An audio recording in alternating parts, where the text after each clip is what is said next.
Okay, Max, I guess the question is how much negotiating power George Papandreou is going to have?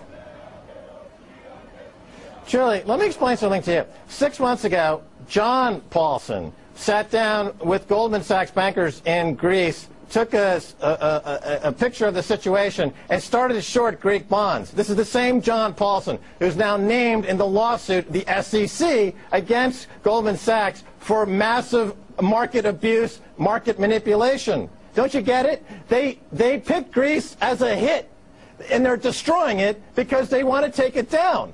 There's no way out of this. Because they're not going to listen to reason. So you obviously come at this from a hugely you've got a much bigger economic brain than I have. What do you mean they want to take Greece down?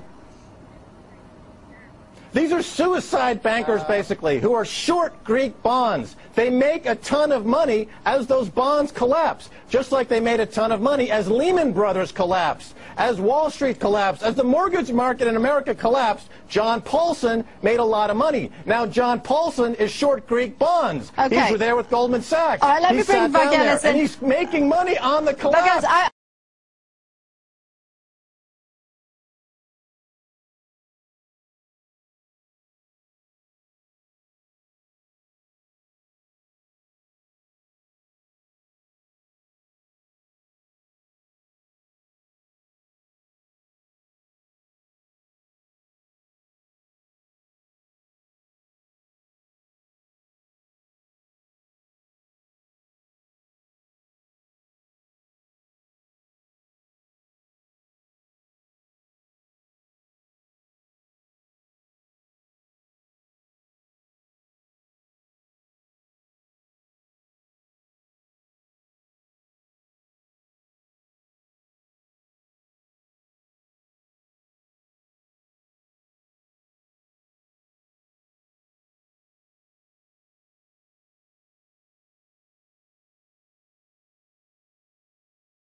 Of the system was to be the Bank for International Settlements in Bâle, Switzerland, a private bank owned and controlled by the world central banks, which were themselves private corporations.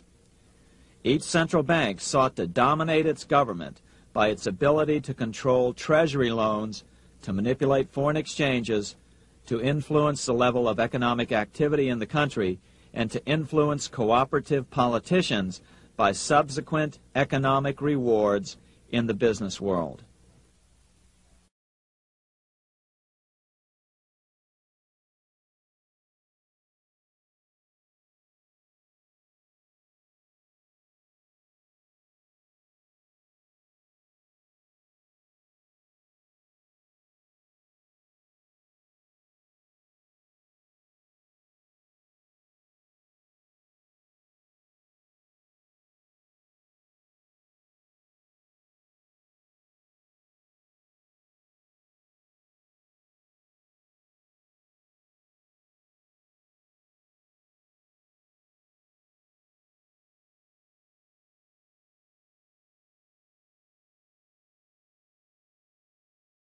The United States government decides it needs some money, so it calls up the Federal Reserve and requests, say, $10 billion. The Fed replies, saying, sure, we'll buy $10 billion in government bonds from you.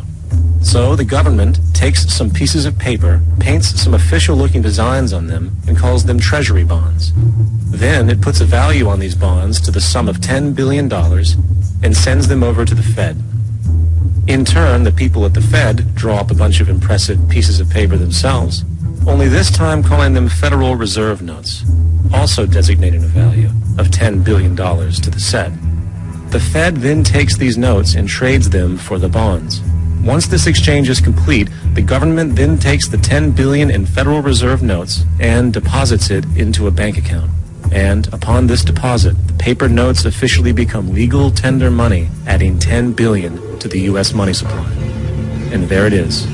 $10 billion in new money has been created. Of course, this example is a generalization, for, in reality, this transaction would occur electronically, with no paper used at all. In fact, only 3% of the U.S. money supply exists in physical currency. The other 97% essentially exists in computers alone. Now, government bonds are, by design, instruments of debt. And when the Fed purchases these bonds, with money it essentially created out of thin air, the government is actually promising to pay back that money to the Fed. In other words, the money was created out of debt. The real deception is when we distort the value of money. When we create money out of thin air, we have no savings, and yet there's so-called capital.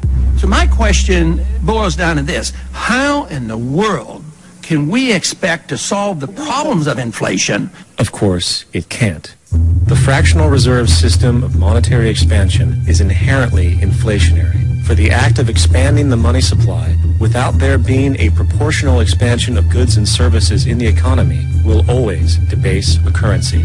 If this reality of inherent and perpetual inflation seems absurd and economically self-defeating, hold that thought, for absurdity is an understatement in regard to how our financial system really operates. For in our financial system, money is debt, and debt is money.